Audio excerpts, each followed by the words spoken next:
মরার আগে তার পেটটা এত বড় হয়ে গেছে, আমার দাদারা বলছেন তার পেট এত বড় হয়ে গেছে।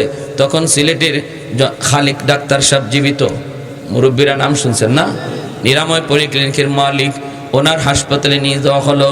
মেশিন লাগায় উনি কয়, কে তোমরা সাথে আইছো? তাড়াতাড়ি করে তাকে আমার হাসপাতাল থেকে বিদায় করো।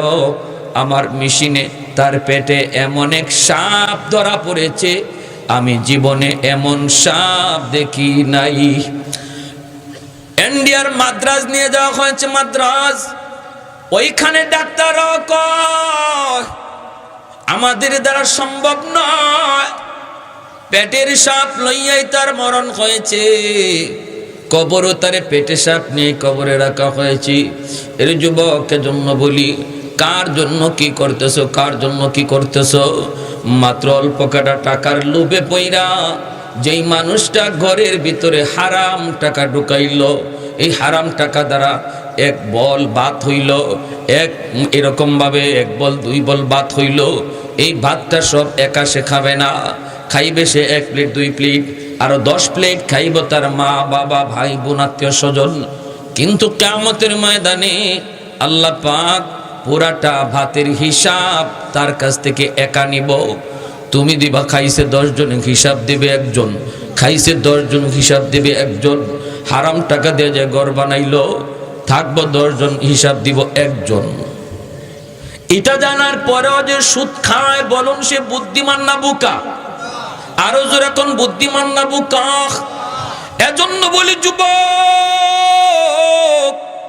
একটু দিলটারে বুঝাও না। না, হারামে আরাম, জোরে বলেন, হারামে আরাম নাই, হারামে আরাম নাই, আরাম নাই।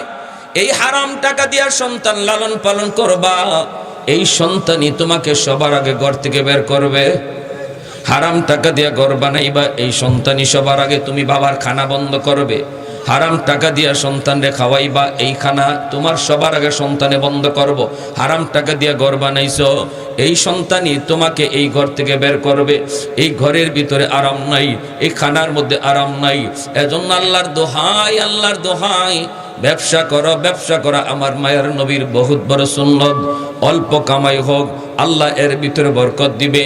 কম রুজি যদি হয় আর হারাম পথে কেউ না চলে, আল্লাহর দেওয়া কম রুজি, আল্লাহর দেওয়া কম রিজিক পায় যে আল্লাহর উপরে খুশি, আল্লাহ তার অল্প আমলের উপর আল্লাহও খুশি। এটা আল্লাহর নবী বলেছেন। রিজিক দেন আল্লাহ, যারে আল্লাহ রিজিক কম দেন এরপরে আল্লাহর উপরে খুশি, নারাজ না। হারাম পথে কামাই করে আল্লাহরে নারাজ করে না। আল্লাহ নবী বলেন তার কম আমল পাইয়া আল্লাহও খুশি। ধনী যদি মুনাজাত করে আর এই মুনাজাতে 10,000 টাকা আল্লাহর ঘরে দানও করে, তবুও গরিবের খালি হাতের দোয়া আল্লাহর কাছে আগে কবুল হয়ে যায়। কোন মানুষটার, যে মানুষটা রুজি করে কম কিন্তু এরপরও হারাম খায় না, রুজি করে কম এরপরও হারাম চিন্তা করে না, এই মানুষটার খালি হাতের দোয়া আর ধনী মানুষের, যে মানুষ দোয়াও করে আবার 10,000 লাখ লাখ টাকা মসজিদে দানও করে, তার দোয়ার আগে গরিবের ওই খালি হাতের দোয়া আল্লাহর কাছে কবুল হয়, আগে কবুল হয়। শুধু তাই নয়, ইন্নামাল ফুকারা ইয়াদখুলুনাল জান্নাতা ক্বাবলাল আগনিয়া বি500 সানা। নবী বলেন ওই মানুষটা, যে মানুষটা ব্যবসা করে কম রুজি করে আর একজনে হারাম ব্যবসা করে, হারাম ব্যবসা করে, ওই যে মানুষটা হালাল ব্যবসা করে কম রুজি করে, আল্লাহ তারে ধনীর 500 বছর আগে জান্নাত দিব। কয়শো বছর আগে? 500 বছর আগে জান্নাত দিব। যে ধনী মানুষ নিজেও জান্নাতি, নামাজ পড়ছে, সেও নামাজ পড়ছে, দুনিয়াতে হারাম পথে চলছে না, হালাল পথেই চলছে, নামাজ কালাম গরিবের সাথে একসাথে পড়ছে, এরপরও গরিবরে আল্লাহ ধনীর 500 বছর আগে দিব আর ধনীরে 500 বছর পরে দিব। কেন? কারণ হলো আল্লাহ কত বড় ইনসাফওয়ালা। আল্লাহ কো বান্দা, আমি আল্লাহ তোরে দুনিয়াতে গরিব বানাইছিলাম, এজন্য যা চাইছিলা তা পাও নাই। দুনিয়াতে তুমি যা চাইছো তা পাইছো না, কারণ তোমার রুজি নাই, টাকা নাই, পয়সা নাই। আমি আল্লাহর উপরে যে তুমি এর উপরে সন্তুষ্ট, তোমারে আমি মরণের পরে জান্নাতে যা চাইবা তা পাইবা, এটা ধনীর 500 বছর আগে দিব। দুনিয়াতে তোমার চেয়ে ধনী আগে ছিল মিনিমাম 60-70 বছর, আরাম করছে বেশি, ঠিক না? হায়াত, দুনিয়ার হায়াত কত? গড়ায়ু 60-70। এই 60-70 বছর হয়তো ধনী যা চাইছে তা পাইছে, তুমি যা চাইছো তা পাইছো না। কিন্তু পরকালের ময়দানে আমি আল্লাহ কেমন ইনসাফ করে, আল্লাহ 60-70 বছর আগে দিত না, ধনীর 500 বছর আগে তোমারে দিল। 500 বছর আগে তুমি দুনিয়াতে সবর করছিলা, এর প্রতিদান।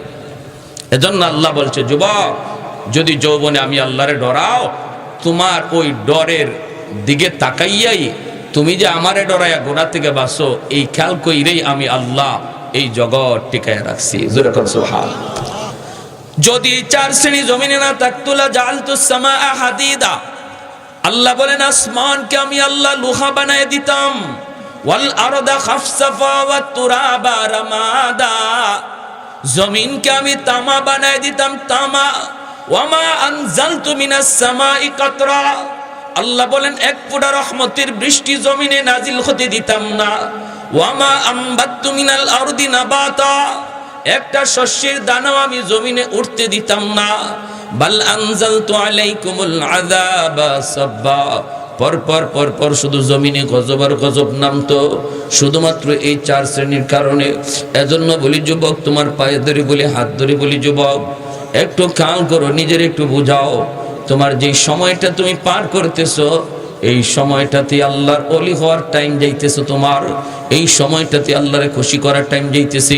এখানে বইয়ে যদি দিলে দিলে কথাটা নিয়ত করো, মালিক আমি আর তোমারে নারাজ করবো না, আল্লাহ আমি যে তোমারে খুশি করবো। চিন্তা করি বৃদ্ধ বয়সে, এই বয়স তো আমার অমুক বন্ধু পায় নাই, আমার অমুক আত্মীয় পায় নাই, আল্লাহ কখন আমার সাথে আজরাইলের সাক্ষাৎ হয়, মালিক আমি আর তোমারে নারাজ করবো না।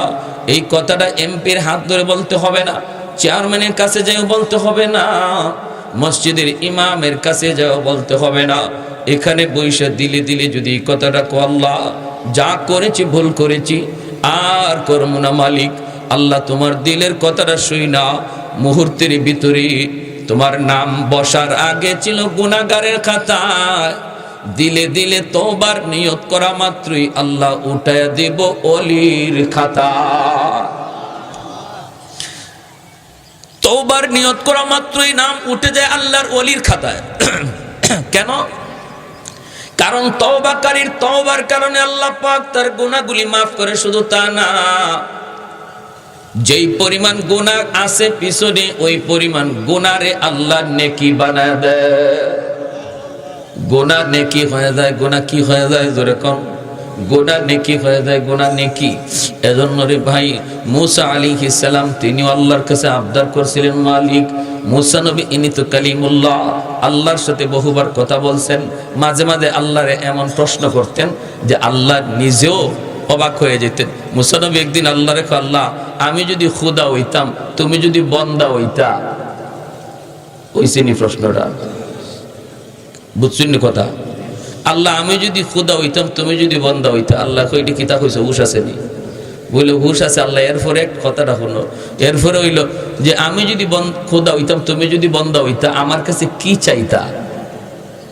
আল্লাহ কয় এরকম তো হইতো না, তো যদি হইতো তো তোমার কাছে আমি সুস্থতার নিয়ামত চাইতাম। মুসা আলাইহিস সালাম কয়, আল্লাহ আমিও তোমার কাছে সুস্থতার নিয়ামত চাই। ওই দেখছেন আল্লাহর মুখ থেকে বাইর করাইছেন যে কোনটা আল্লাহর কাছে আমরা চাইতাম, আল্লাহর মুখ থেকে বাইর করাইছেন। এবার মুসা আলাইহিস সালাম কয়, আল্লাহ এই বর্তমান দুনিয়ার সবচেয়ে বড় নাফরমান কে, আমার একটু দেখাইবা? আল্লাহ কয় দেখতে মন চায়? বলে জি। কয় যাও 3 রাস্তার মুখে দাঁড়াও, দেখবো ওই দিক থেকে একটা লোক আসতেছে। মুসা নবী ওখানে যায় দাঁড়াইছেন। দাঁড়ায় দেখেন একটা লোক ছোট্ট একটা বাচ্চা কুলে নিয়ে পাহাড়ের দিকে যাইতেছে। দেখলেন, তারে চিনলেন। মানুষ তো চিনেন না, কিন্তু চেহারাটা চিন্না রাখছেন। দুনিয়ার সবচেয়ে বড় নাফরমান, সবচেয়ে বড় গুনাহগার।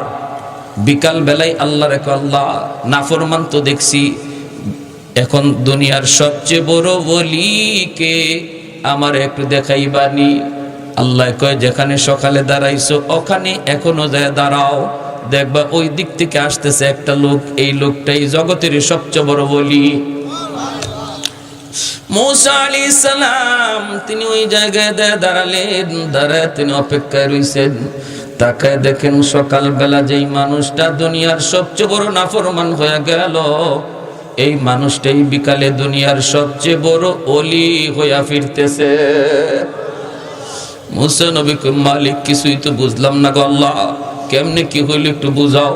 আল্লাহ কই তাহলে মুসা শুনো, আমার বান্দা বাচ্চাটারে কুলে নিয়ে জঙ্গলে গেছে, যাইয়া বাচ্চাটারে লইয়া আমি আল্লাহর কাছে কাঁদতেছি। বাচ্চাটারে কইতেছি বাবা তোমার বাবার মুখটা না পাক, তোমার বাবার হাত না পাক, তোমার বাবার সব অঙ্গ না পাক, কিন্তু তোমার জবানটা পাক। আমি আল্লাহর কাছে তওবা করব, কান্না করব, আর তুমি বাবার পক্ষ হইয়া সুপারিশ করব। আল্লাহ পাক কই মুসা যখনই আমার বান্দা পাহাড়ে নির্জন জায়গায় ওইটা আমি আল্লাহর কাছে কান্না শুরু করে দিল, মালিক আমার গুনাহ পাহাড় পরিমাণ শুধু না, আমার গুনাহ তোমার জমিনের চেয়েও বেশি হয়ে গেছে। আল্লাহ এরপর আমি জানি তোমার রহমত এর চেয়ে আরো বেশি। এই বইলা যখন কান্না শুরু করে দিয়েছে, কোলে তাইকা তার অবুজ বাচ্চাটা টোর বেঙ্গা বেঙ্গা হাত উঠাইয়া বাবার পক্ষে সুপারিশ কইরা আমিন আমিন কইয়া ডাকতেছে। যখনই আমি আল্লাহরে ছোট্ট বাচ্চাটায় আমিন কইয়া কইছে মালিক তুমি আমার আব্বারে মাফ করো, আমি আর রহমতের সাগরে ঢেউ শুরু হয়ে গেছে। সাথে সাথে আমি আল্লাহ তার গুনাহ শুধু মাফ করেছি তা না, বরং তারে জগতের ওলিদের সরদার বানায়া দিছি। চোখের সামনে যদি নজর, এ যুবক চোখের সামনে যদি একটু নজর তুমি ঘোরাও, দেখবা ডান দিকে তোমার খেলার সাথী কবরে শুয়ে আছি, বাম দিকে তোমার লেখাপড়ার সাথী কবরে চলে গেছে। সামনের দিকে তাকাইলে দেখবা কত মায়ার মানুষ কবরে চলে গেছে। কখন কার কোন সময় ডাক আসে কেউ জানে না। কত যুবক ঘুমায় আর ঘুম থেকে উঠে না। কত যুবক ঘর থেকে বাপ মার কাছ থেকে বিদায় নিয়ে বের হয় আর বাপ মার কাছে ফিরে আসে না। কত বাবা সন্তানের কাছ থেকে বিদায় নিয়ে যায় আর সন্তানের মুখ দেখে না।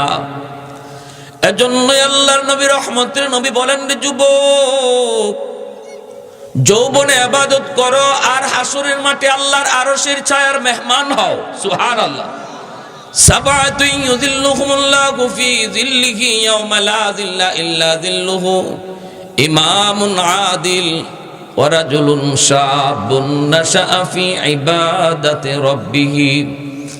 এজন্য বাইরা বলতেছিলাম, যেই যুবক যৌবনে আল্লাহকে ডরায়, যেই যুবক যৌবনে সে অন্যায় করে না, যৌবনে তারে মসজিদে পাওয়া যায়, যৌবনকালে বাপ মার সেবা করতে দেখা যায়, যৌবনকালে গান বাজনায় পাওয়া যায় না, যৌবনকালে হারাম কাজে সে যায় না, যৌবনই তার মাথায় টুপি দেখা যায়, যৌবনই তার মুখে নবীর সুন্নত দাড়ি পাওয়া যায়।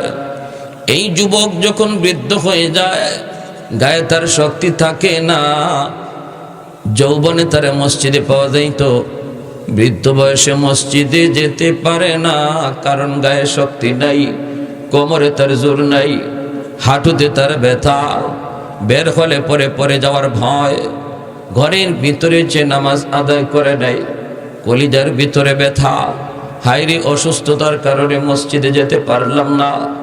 আল্লাহ পাক রব্বুল আলামিন ফেরেশতাকে ডাক দিয়া বলেন, ফেরেশতারা শুন, আমার বান্দার নামাজ, ঘরে নামাজের সওয়াব তোমরা উঠাও না, আগে আমি আল্লাহকে যৌবনের ফাইলটা দেখাও।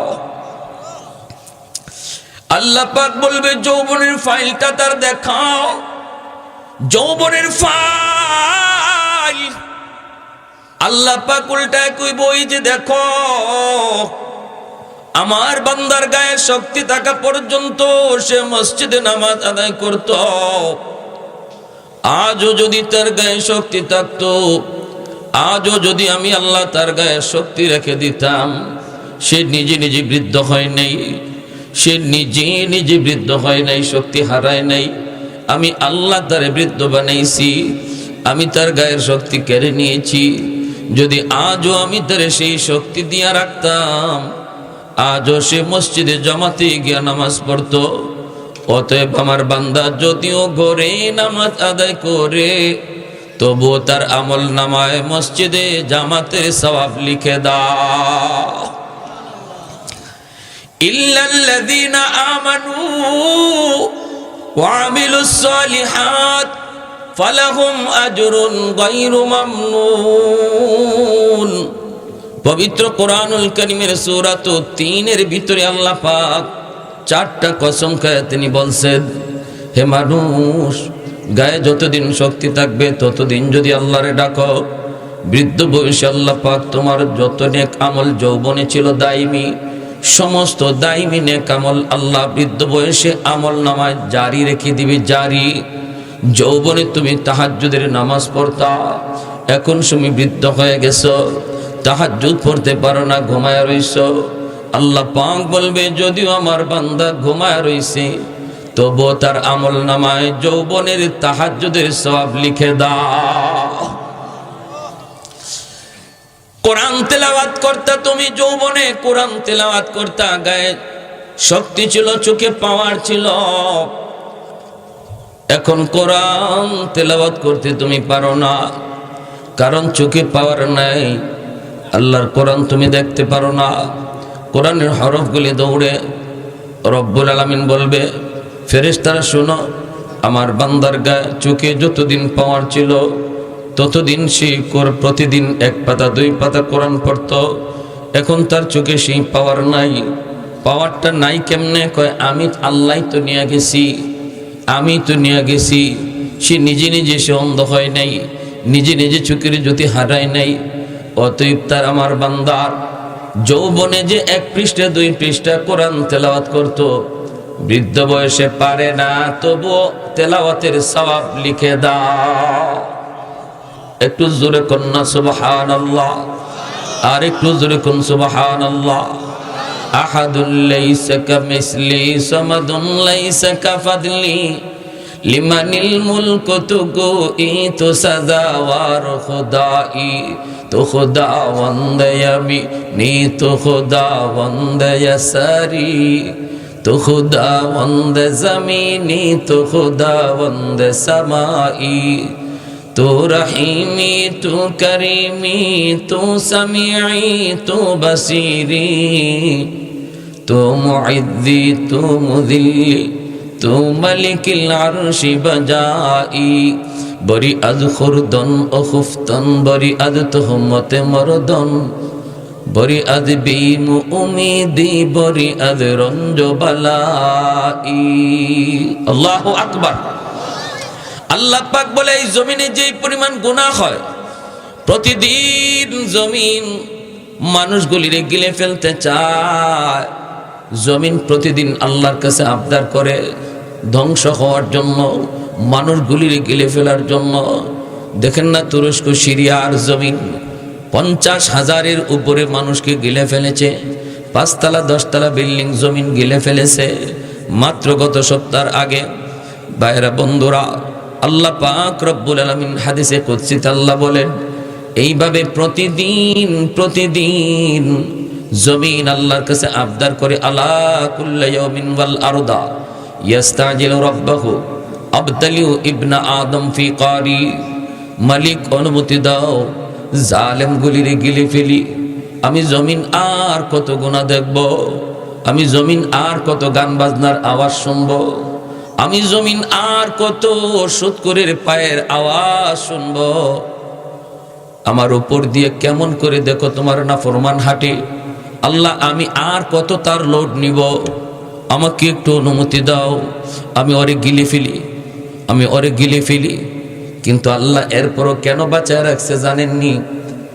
ওই যুবকগুলির কারণে। যেই যুবক আল্লাহর ভয়ে গুনাহ থেকে বাঁচে, তার খাতিরে আল্লাহ জমিন টিকায় রাখছে। কইলি আন্নাহুম ইয়ারযুকু বিরিজকিকা ওয়া ইয়াসিকা ওয়া ইয়াতাকাল্লামু বিলিসানিকা ওয়া ইয়াসিকা। ও মালিক, নাফরমান তোমার দেওয়া রিজিক খায়, অথচ তোমার নাফরমানি করে।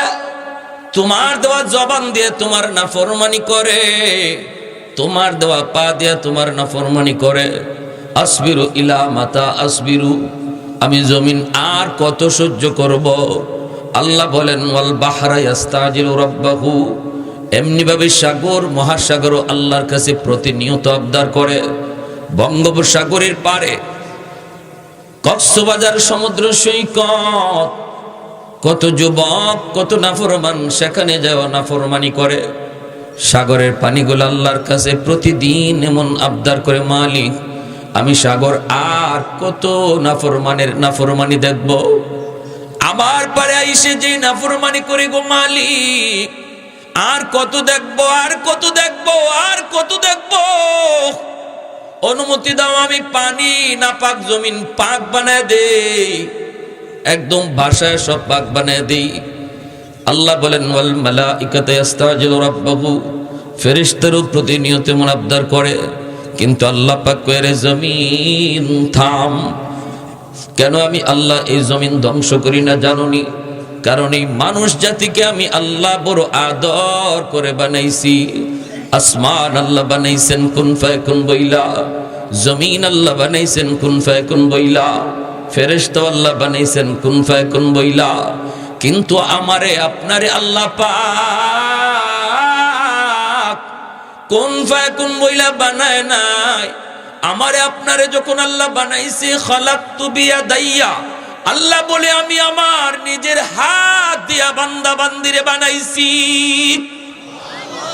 কারণ এই চেহারার মধ্যে এত দামি কপাল, কারণ এই চেহারার মধ্যে এত দামি কপাল, এই কপাল দিয়া বান্দা আমার কুদরতি কদমে সেজদা দেয়।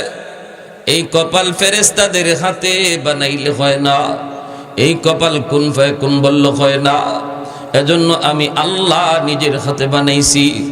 এ জমিন থাম, আমি আল্লাহ দেখি জমিনে কেমন গুনাহ হইতেছে, কেমন অন্যায় হইতেছে, কেমন অত্যাচার হইতেছে, কেমন জুলুম হইতেছে। এরপরও ধরি না 4 শ্রেণী জমিনে আছে বিদায়, যতদিন পর্যন্ত এই 4 শ্রেণী জমিনে থাকবে ততদিন আমি আল্লাহ জমিনের প্রতি রহমত নাজিল করব, গজব থেকে জমিনকে বাঁচাবো। 1 নম্বর লাউলা মাশাইখ রুক্কা ওয়াশ-শাবাব খুশা ওয়াল আতফাল রুদ্দা ওয়াল আনআম রুদ্দা। আল্লাহ বলেন জমিনের মধ্যে 1 নম্বরে আমার কিছু বান্দা বান্দি আছে, চুল দাড়ি তার সাদা হয়ে গেছে, চুল দাড়ি সাদা হয়ে গেছে, শক্তি তার কমে গেছে, হাঁটুতে তার ব্যথা, কোমরে ব্যথা। এরপরও আমার বান্দা কষ্ট করে করে আমি আল্লাহর কদমে সেজদা দেয়। কষ্ট হয়, কষ্ট হয়, এরপরও আমার কুদরতি কদমে সেজদা দেয়। আমার ওই বৃদ্ধ বান্দা বান্দির কষ্ট করে আমি আল্লাহরে সেজদা দেওয়া, এই দৃশ্য দেখলে জমিনের প্রতি আমার মায়া লেগে যায়। 2 নম্বরে আল্লাহ বলেন ওয়াশ-শাবাব খুশা, এখনো জমিনের মধ্যে এমন কিছু যুবক আছে যেই যুবক যৌবনের পাগলামি করে না, যৌবনে সে গুনার কাজে যায় না, যৌবনে সে হারাম ব্যবসা করে না, যৌবনে সে হারাম কাজে যায় না। যৌবনকালে তার মসজিদে পাওয়া যায়, যৌবনকালে তার অন্তরে আমি আল্লাহর ভয় পাওয়া যায়। যুবক তুমি যদি বলো না হুজুর এটা সম্ভব হয় না, সম্ভব হয় না, তাহলে আমি বলবো স্কুলে গেলেও কিছু যুবক পাওয়া যাবে নামাজি, র্যাবে গেলেও কিছু যুবক র্যাব পাওয়া যাবে নামাজি, পুলিশের গেলেও কিছু যুবক পুলিশ পাওয়া যাবে নামাজি। আসেনি না জোরে? গত রাত সাতক এখানে গাড়ি রেখে, সাতক থানায় গাড়ি রেখে আমি গেলাম ভাটিতে একটা প্রোগ্রামে। সাতকে পুলিশের এসআই কি জানি না, রিপন ভাই ভুলে গেছি, উনি ফোন দিছে, ফোন দিয়ে বলছে, রিপন ভাই ফোন দিয়ে বলছে হুজুর কখন আসবে, হুজুরের সাথে আমি একটু দেখা করব। আসলাম, দেখা করলো, কথার দ্বারা বুঝলাম যে ওনার সম্পর্ক শুধু আলেমদের সাথে। পুলিশের একজন এসআই, বেশ উলামায়ে কেরাম জমলেন, বলতেছে ওনার যতজনের সাথে চলা প্রত্যেকে আলেম, এবং এই সাতকের একজন পুলিশ কনস্টেবল আছেন এই থানাতে এখনো যিনি ফজরের আগে মসজিদে গিয়া প্রতিদিন ফজরের আজান দেয়, একজন পুলিশ কনস্টেবল প্রতিদিন ফজরের আজান দেয়। উনি সে থানা থেকে ডিউটি, থানা রাত্রে অনেক সময় ডিউটিও করে, ডিউটি করে সে ঘুম হোক না হোক তাহাজ্জুদের টাইমে মসজিদে হাজির হয়, তাহাজ্জুদ পড়ে এবং একটা দিন মিস নাই, প্রতিদিন ফজরে আজান দিতেছে।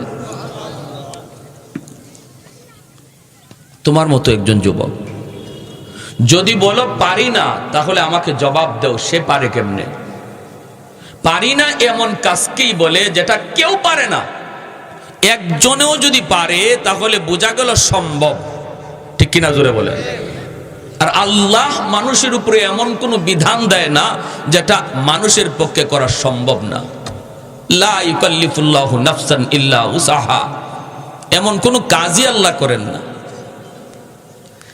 এজন্য আল্লাহ বলে ওই যুবক, যেই যুবক যৌবনে আমি আল্লাহরে ডরায়, যেই যুবক যৌবনে আমি আল্লাহর কদমে সেজদা দেয়, যেই যুবক যৌবনে বাপ মার সেবা করে, বাপ মার সাথে বেয়াদবি করে না, ওই যুবক আমাকে ডরায় যখন গুনাহ থেকে বাঁচে, তার কলিজার দিকে তাকাইলো এই জমিনের প্রতি আমি আল্লাহর মায়া লেগে যায়।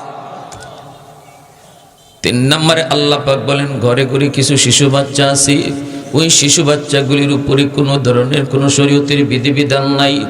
আমার আপনার ঘরে কিছু শিশু বাচ্চা আছে, একদম নিষ্পাপ মাসুম, এদের উপরে নামাজের বিধিবিধান নাই, শরীয়তের কোনো বিধিবিধান চালু হয় নাই। এই বাচ্চাগুলি, এদের কোনো দোষ নাই, কোনো অন্যায় নাই, কোনো অপরাধ নাই। অপরাধ করলে করছে তার মা, গুনাহ করলে করছে তার বাবা। এই গুনার কারণে যদি গজব আর আযাব আসে, বাপ মার গুনার কারণে গজব আসতে চায়, কিন্তু আল্লাহ পাক বলেন ওই শিশু বাচ্চাটা, তার তো কোনো অন্যায় নাই, সেও গজবে শরীক হয়ে যায়, গজবের ভিতরে পড়ে যায়। ওই বাচ্চাটার দিকে তাকাইল জমিনের প্রতি আমি আল্লাহর মায়া লেগে যায়। ওয়াল আনআমুরুত্তা, আল্লাহ পাক বলেন কিছু পশু পাখি, গরু ছাগল হাঁস মুরগি, ওদের উপরে শরীয়তের কোনো বিধিবিধান নাই। যদি আসমানি গজব জমিনি গজব জমিনে নেমে আসে, তাহলে গরু ছাগল হাঁস মুরগিগুলি এরাও গজবে শামিল হয়ে যায়, এদের কোনো অন্যায় নেই। ওদের দিকে তাকাইলেও জমিনের প্রতি আমার মায়া লাগে। এজন্য বলি যুবক, শিশু বাচ্চাগুলির মারধর করবা না, এদের মাসুমেরা নিষ্পাপ, ফেরেশতা সমতুল্য। তোমারে আপনারে আল্লাহ পাক খাওয়াইতেছে, আল্লাহ পাক বাঁচায় রাখছে ওই শিশু বাচ্চার খাতিরে। সুবহানাল্লাহ। অবুঝ ওই বাচ্চাটার খাতিরে আল্লাহ তোমারে খাওয়ায়, আমারে খাওয়ায়। আল্লাহ এখনো আসমান থেকে বৃষ্টি নাজিল করে, জমিন থেকে ফসল উৎপন্ন হয়, এখনো নিয়ামত দিয়ে আল্লাহ ভরপুর করে রাখছে ওই শিশু বাচ্চার খাতিরে। এজন্য মারধর করবা না, গালি দিবা না, ধমক দিবা না, দুষ্টামি করলে একটু ভয় দেখাবা। ভাইরে মনে রাখবা, ওই বৃদ্ধ বাবাজিরে শ্রদ্ধা কর। যে বৃদ্ধ মানুষটা চুলদাড়ি পাকলো, কোমরে শক্তি হারায় গেল, এরপরও কষ্ট করে সেজদা দেয়, চেয়ারে বসে নামাজ পড়ে না, এখনো জমিনে কপাল টেকায় সেজদা দেয়, তার সেজদার দিকে তাকাইলো আল্লাহ জমিনের প্রতি তার মায়া লেগে যায়। সাদা চুল সাদা দাড়ি মানুষ আল্লাহর কাছে কত দামি। হযরত আলী রাদিয়াল্লাহু তাআলা আনহু মসজিদে নববীতে আল্লাহর নবী ইমাম, নামাজ দাঁড়ায় গেল। হযরত আলী ঘর থেকে বের হয়েছেন, নবীর পিছনে নামাজ পড়বেন, ঘর থেকে বের হয়েছেন, জামাত ধরবেন, কিন্তু একটা গলিপথ, চিকন পথ, ওই গলিপথটা অনেক লম্বা। এই গলিপথ দিয়ে শুধু একজন মানুষ যাওয়া যায়, একজন ঢুকলে আর একজন ওদিক থেকে আসতে পারে না। হযরত আলী রাদিয়াল্লাহু তাআলা আনহু তিনি মাত্র গলিতে ঢুকবেন, দেখেন ওনার সামনে একজন বৃদ্ধ মানুষ, চুল দাড়ি তার সাদা। ওই বৃদ্ধ মানুষটা সে গলি পার হইতেছে। হযরত আলী চিন্তায় পড়ে গেলেন, আমি যদি এখন মসজিদে জামাত ধরার জন্য রাকাত পাওয়ার জন্য যদি আমাকে একটু দ্রুত যেতে হয়, তাহলে এই বৃদ্ধ মানুষটারে একটু চাপ দেওয়া লাগে, বলতে হয় চাচা আমাকে একটু রাস্তা দেন, কারণ উনি বৃদ্ধ মানুষ, উনি তো আস্তে আস্তে যাবে, আমার তো একটু দ্রুত যাওয়া দরকার। কিন্তু কি করব, আমি কি এতটুকু তারে বলবো নাকি বলবো না? হযরত আলীর মন ওনাকে কয়, না রে আলী, মানুষ যখন বয়স বাড়ে তখন আল্লাহর কাছে তার দাম বেড়ে যায়। সাদা দাড়ি সাদা চুল নিয়ে যখন আল্লাহর কাছে হাত বাড়ায়, আল্লাহ পাকের তখন লজ্জা লাগে। এজন্য না, যারে আল্লাহ সম্মান দেয় তুমিও তারে সম্মান দাও। পিছনে পিছনে যেতে শুরু করলেন। এই দিকে আল্লাহর নবী রুকুতে চলে গেলেন, রুকুতে চলে গেলেন। আলীও নিজে নিজে ভাবছেন রাকাত একটা যাইব, রুকুতে চলে গেলেন। কিন্তু আলী যে এই বৃদ্ধ মানুষকে সম্মান করেছেন, আল্লাহ এত পছন্দ করেছে, আল্লাহ জিব্রাইল আমিন কই, জিব্রিল তাড়াতাড়ি বন্ধুর কাছে যাও, যায় বলো বন্ধু যেন রুকু লম্বা করে আলী শরীক না হওয়া পর্যন্ত। আল্লাহ নবী রুকুতে, জিব্রাইল আমিন কই, নবী গো মাথা তুলবেন না, মাথা তুলবেন না, কারণ আপনার আলী এখনো নামাজে শরীক হতে পারে নাই। আমি না বলা পর্যন্ত মাথা উঠেন না, রুকু লম্বা করেন, এটা আমার আল্লাহর নির্দেশ। মায়ার নবী রুকু লম্বা করতেছেন, মনে মনে একটু গুসা আলীর উপরে, কিন্তু নামাজের ভিতরে জবাব তো কথা তো বলতে পারেন না। নামাজ পড়তেছেন, হযরত আলী আইয়া যেই রুকুতে শামিল হলেন, তখন জিব্রাইল কই, নবী এবার মাথা তুলেন, আলী আপনাকে রুকুতে পাইছে। রুকু পাওয়া মানে রাকাত পাওয়া, রুকু পাওয়া মানে, আমরা তো অনেকেই নিজে নিজে রুকু ফিরে লাই। ইমাম সাহেব রুকু থেকে উঠে গেছেন, এরপরে দেখা যায় অনেকে মাসলা জানে না, হ্যাঁ নিজে নিজে রুকু ফইরা নামাজ ফাইলিছে, সওয়াজ দেয় না। একবারও যদি সুবহান রাব্বিয়াল আযীম বলা পরিমাণ সময়টুকু ইমাম সাহেবের রুকুতে না পান, তাহলে আপনার এই রাকাত পাওয়া হলো না। এটা আপনার পরে পড়তে হবে। নিজে নিজে পড়লে আবার এটা ইমামের পিছনে পড়া হয় কেমনে? নিজে নিজে পড়া কোনোদিন নামাজের ইমামের পিছনে রাকাত পাওয়া হয় না। আলী রাদিয়াল্লাহু তাআলা রুকু পাইছেন, নামাজ শেষ হলো, এরপরে আল্লাহ নবী মিম্বরে বইয়ে ডাক দিয়েছেন, আলী এদিকে আও। গুসা আছে না, তোমার কারণে আজকে আমার অত সময় রুকু তাহল লাগলো। নবী ডাক দিয়ে জিগাইতেছেন, দেরি হলো কেন আজকে? হযরত আলী বলেন, কই গো নবী, আমি তো আপনাকে রুকুতে পাইছি, দেরি হলো কই? আল্লাহ নবী কো, পাইছো না? পাইছো কেমনে পাইছো? হুশ আসেনি? কেমনে পাইছো? হুশ আছে? জিব্রাইল আমার রুকুর মধ্যে হ্যাং করায় রাখছে। মাথা তুললেন না, কারণ আলী এখনো আপনারে পাইছে না। হযরত আলী বলে, ইয়া রাসূলুল্লাহ, অত বড় ঘটনা ঘটে গেছে, এটা তো আমি বুঝতে পারছি না। বলি, এটা বুঝবাই কেমনে? কিতা করছো এটা কও, কি হইছে? বলি, ইয়া রাসূলুল্লাহ, আমি টাইম মতোই বাইরেছি আপনারে রুকুতে পাওয়ার জন্য বা নামাজ ধরার জন্য। গলির মধ্যে আয়া দেখি একজন মুরব্বী মানুষ সামনে পড়ছে। এখন চিন্তায় পড়ে গেলাম, আমি কি করবো? ওনার ফিসে ফিসে আঁকমু ধীরে ধীরে, আর যদি দাওয়ান লাগে ধীরে ধীরে আঁকলে আপনার রাকাত একটা ছুটবো, আমি রাকাত পাইমু না। আর যদি রাকাত ধরন লাগে, তাহলে ওনার একটু চাপ দেওয়া লাগে, চাচা একটু রাস্তা দেন, হয়ে যাওয়া লাগে। আমি চিন্তায় পড়ে গেলাম, কি করি? তখন মন বলে, মুরব্বীরেনও আল্লাহ সম্মান দেয়, তুমিও সম্মান দাও। সুবহানাল্লাহ। আজকে আমরা মুরব্বীর সাথে বেয়াদবি করে লাই। যুবক, মুরব্বীদের দোয়ায় তোমার ভবিষ্যৎ আলোকিত হবে, তোমার সামনের জীবনের পথগুলো আল্লাহ আসান করবে। ওই সাদা দাড়ি সাদা চুল মুরব্বীর দোয়ায়, তুমি তার সাথে চোখ লাল করে কথা কও। এই কথাই আল্লাহ বলেছেন, চোখ লাল করে কথা কও। আর তো তোমার এখন টাইম, এটা টাইম তোমার, এটা তোমার বয়সে কয়, বয়সে করায়, তুমি করো না, বয়সে করায়। এজন্যই আল্লাহ নবী কইছে, এই বয়সে যারা হজম করতে পারে, হে এই বয়সে আল্লাহর ওলি হয়ে যায়। কারণ এই বয়সে হজম করাটা কঠিন, হজম করাটা কঠিন। অল্পতেই রাগ উঠে যায়, গুসা চলে আয়, ধমক দেওয়ার ইচ্ছা হয়, চোখ লাল করার ইচ্ছা হয়, গান বাজনার আয়োজন করতে মন চায়। সভাপতি যদি বাধা দেয়, মুরব্বী কেউ বাধা দেয়, চেয়ারম্যানে বাধা দেয়, চেয়ারম্যান সাহেবরে দইরা আইনা গানের আসরে সভাপতি বানাইতে মন চায়। এমনও তো করে অনেক জায়গায়। বাধা যে দিছে, রাতের অন্ধকারে যায়, যে 10-12 জন একসাথে দইরা পিস্তল মুস্তল দেখায়া কয় তুমি না বাধা দিছো, কালকে গান হইতো না? বলে দিছিলাম তো রে বাবা, এখন কি হইছে? বলে কালকে তুমিই সভাপতি। এটা তোমারে করায় তোমার যৌবনে। এজন্য নবী কইছে এই বয়সে হজম করাটা কঠিন বিধায়, যে হজম করতে পারে এর সাথে সাথে আল্লাহর ওলির তালিকায় নাম উঠে যায়,